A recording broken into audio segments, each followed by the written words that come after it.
హైదరాబాద్ లో జరగబోయే మనీ మంత్ర money manifestation classes కి ఇప్పుడే కాల్ చేసి రిజిస్టర్ అవ్వండి.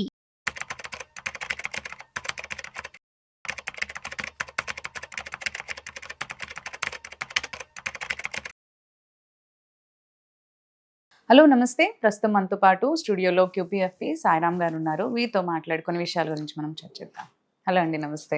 నమస్తే మేడం. సో ఇప్పుడు మ్యూచువల్ ఫండ్స్లో ఇన్వెస్ట్ చేస్తూ ఉంటారు అండ్ ఆబ్వియస్లీ గెయిన్స్ వస్తూ ఉంటాయి మనకి.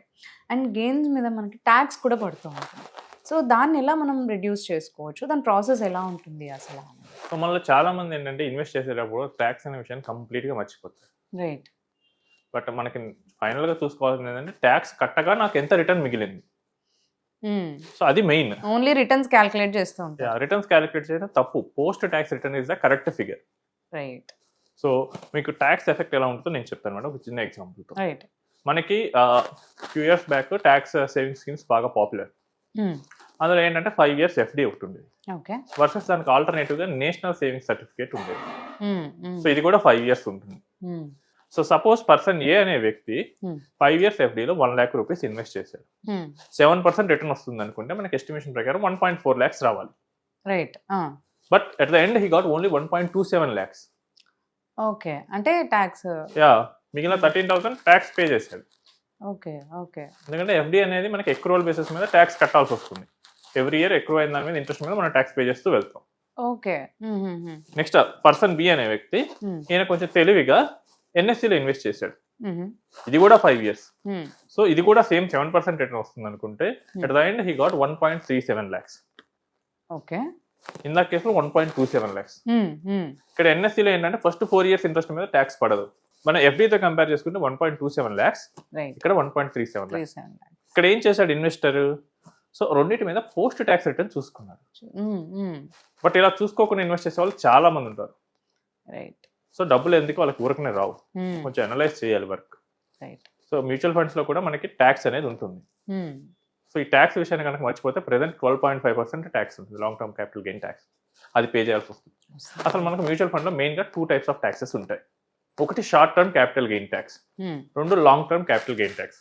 మ్యూచువల్ ఫండ్స్ ని మనకి income tax department capital asset గా ట్రీట్ చేసింది. సో దీని మీద వచ్చే గెయిన్ క్యాపిటల్ గెయిన్ అవుతుంది. Okay. Okay. So short term అంటే కనుక మీరు 1 year లోపల ఈక్విటీ మ్యూచువల్ ఫండ్ అయితే 1 year లోపల కనుక మీరు సెల్ చేస్తే ఆ గెయిన్ షార్ట్ టర్మ్ గెయిన్ అంటారు. ఎందుకంటే మన హోల్డింగ్ పీరియడ్ తక్కువ ఉంది కదా. రైట్. అదే 1 year కన్నా ఎక్కువ ఉంచుకున్నాం అనుకోండి, అది లాంగ్ టర్మ్ క్యాపిటల్ గెయిన్ అవుతుంది. Okay. So present equity basis లో మనకి ఈ షార్ట్ టర్మ్ గెయిన్ అనేది 20% ఆన్ ప్రాఫిట్. మీరు 1 lakh ఇన్వెస్ట్ చేశారు, 1,50,000 అయింది, 50,000 gain. Less than 1 year cell చేశారు, ఈ 50,000 మీద 20% ట్యాక్స్ కట్టారు. ఓకే. ఓకే. అదే లాంగ్ టర్మ్ 1 year కన్నా ఎక్కువ ఉంచుకున్నారు, సో అప్పుడు మీకు లాంగ్ టర్మ్ గెయిన్ అనేది వస్తుంది. రైట్. నెక్స్ట్ మనకి మ్యూచువల్ ఫండ్స్ లో మెయిన్ గా 2 types ఉంటాయి, equity oriented schemes, debt oriented schemes. Okay. So ఈక్విటీలో ఏంటంటే మీకు ఇందాక చెప్పినట్టు షార్ట్ టర్మ్ అయితే 20%, లాంగ్ టర్మ్ అయితే 12.5%. ఓకే. ఈ 12.5% కూడా ఫస్ట్ 1.25 lakhs ప్రాఫిట్ మీద ఉండదు. నాకు ప్రాఫిట్ కనుక 2 lakhs వచ్చింది అనుకోండి, ఫస్ట్ 1.25 lakhs ఏం ట్యాక్స్ ఉండదు, మిగిలిన 75,000 మాత్రమే ట్యాక్స్ కట్టాల్సి ఉంటుంది. ఓకే. అది కూడా నేను 75,000 కి 12.5% మాత్రమే. నెక్స్ట్ డెట్ ఫండ్స్ ఉంటాయి.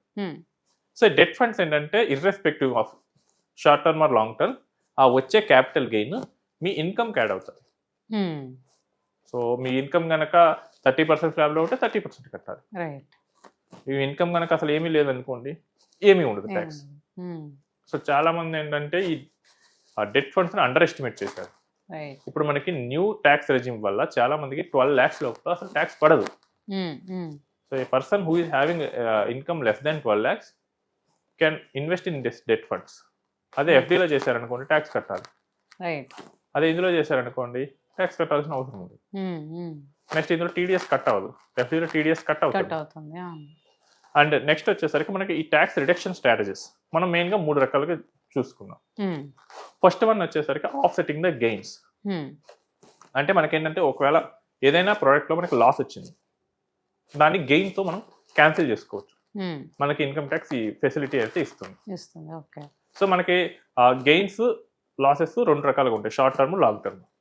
ఇప్పుడు నాకు ఏదైనా షార్ట్ టర్మ్ లాస్ వచ్చింది, దాన్ని నేను లాంగ్ టర్మ్ గెయిన్తో కానీ షార్ట్ టర్మ్ గెయిన్తో కానీ క్యాన్సిల్ చేసుకోవచ్చు. రైట్. సింపుల్గా చెప్పాలంటే మీరు మ్యూచువల్ ఫండ్స్ ఇన్వెస్ట్ చేస్తున్నారు లాంగ్ టర్మ్ పర్పస్, బట్ పెట్టిన 1 yearలో మార్కెట్ డౌన్ అయింది. సైమల్టేనియస్గా మీరు ఏదో రియల్ ఎస్టేట్ ప్రాపర్టీ సెల్ చేశారు. రియల్ ఎస్టేట్ ప్రాపర్టీ మీద మీకు 10 lakhs ప్రాఫిట్ వచ్చింది. రైట్. నేను మ్యూచువల్ ఫండ్స్ లాంగ్ టర్మ్కే పెట్టాను. నేను పెట్టిన తర్వాత మార్కెట్ పడింది, నాకు 2 లక్షలు లాస్ వచ్చింది. ఇక్కడ నేను తెలివైన ఇన్వెస్టర్ అయితే నేనేం చేస్తా అంటే నీ సెల్ చేసి వెంటనే కొంటా.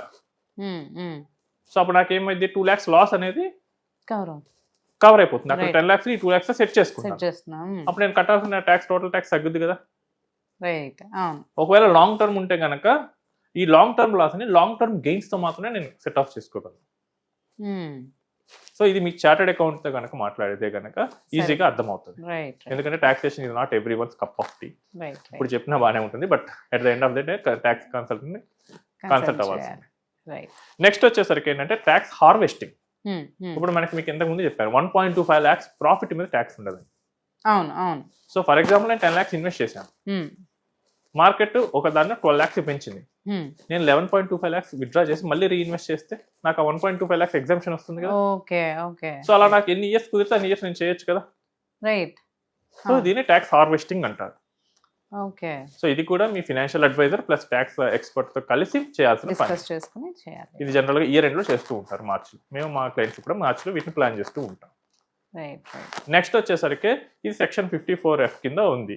ఇదేంటంటే రియల్ ఎస్టేట్ ప్రాపర్టీ, అది కూడా రెసిడెన్షియల్ హౌస్ కనుక కొంటాను అంటే గనక మీ క్యాపిటల్ గెయిన్ అయిన మ్యూచువల్ ఫండ్ నుంచి వచ్చే క్యాపిటల్ గెయిన్ ని లాంగ్ టర్మ్ గెయిన్ ని ఏదైనా హౌస్ కనుక పర్చేస్ చేస్తే టోటల్ లాంగ్ టర్మ్ గెయిన్ కి మీరు ట్యాక్స్ కట్టాల్సిన అవసరం లేదు.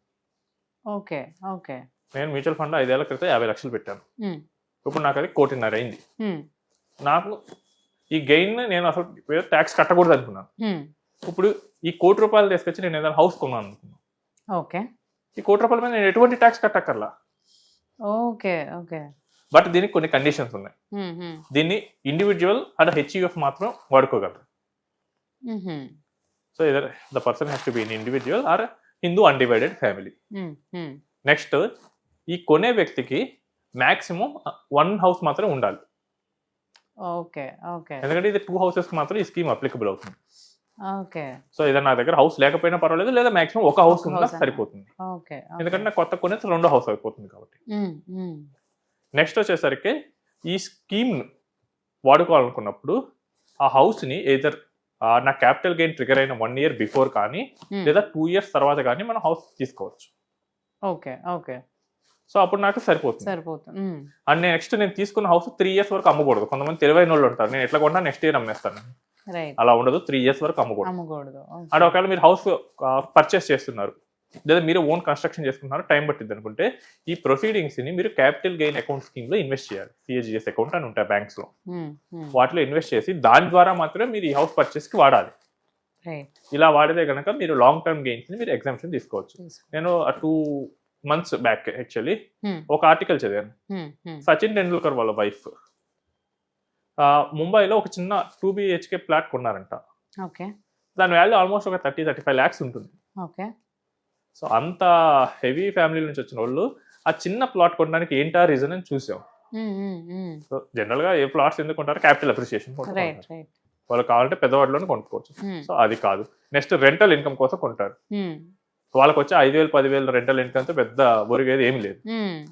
తీరా చూస్తే ఈ క్యాపిటల్ గెయిన్ ఆఫ్ సెట్టింగ్ ఉంది కదా మనం రెసిడెన్షియల్ ప్రాపర్టీ కొంటాం, సో దానికోసం కొన్నారు. వాళ్ళకి ఏంటంటే అంతకుముందు ఒక క్యాపిటల్ గెయిన్ వచ్చింది, దాని కనుక వాళ్ళు హౌస్ కొంటే కనుక దాని మీద ట్యాక్స్ కట్టక్కర్లేదు. సో వాళ్ళ చార్టెడ్ అకౌంటెంట్ సజెషన్ దాన్ని ఎట్లాగో 3 years తర్వాత అమ్మేస్తారు. సో నెక్స్ట్ 3 years తర్వాత అమ్మేస్తారు కాబట్టి 35 lakhs, 40 lakhs అయినా 5 lakhs మీద కడతారు అంతే. 35 lakhs మీద కట్టేదానికన్నా 5 lakhs మీద కట్టడం ఈజీ కదా. ఓన్లీ ఆ ప్రాఫిట్ మీద కడతారు అంతే, ఉన్న దాని మీద అయితే కట్టాల్సిన అవసరం లేదు. రైట్. సో మనం చాలా తెలివిగా ఇన్కమ్ ట్యాక్స్ మీద ఆలోచించాలి.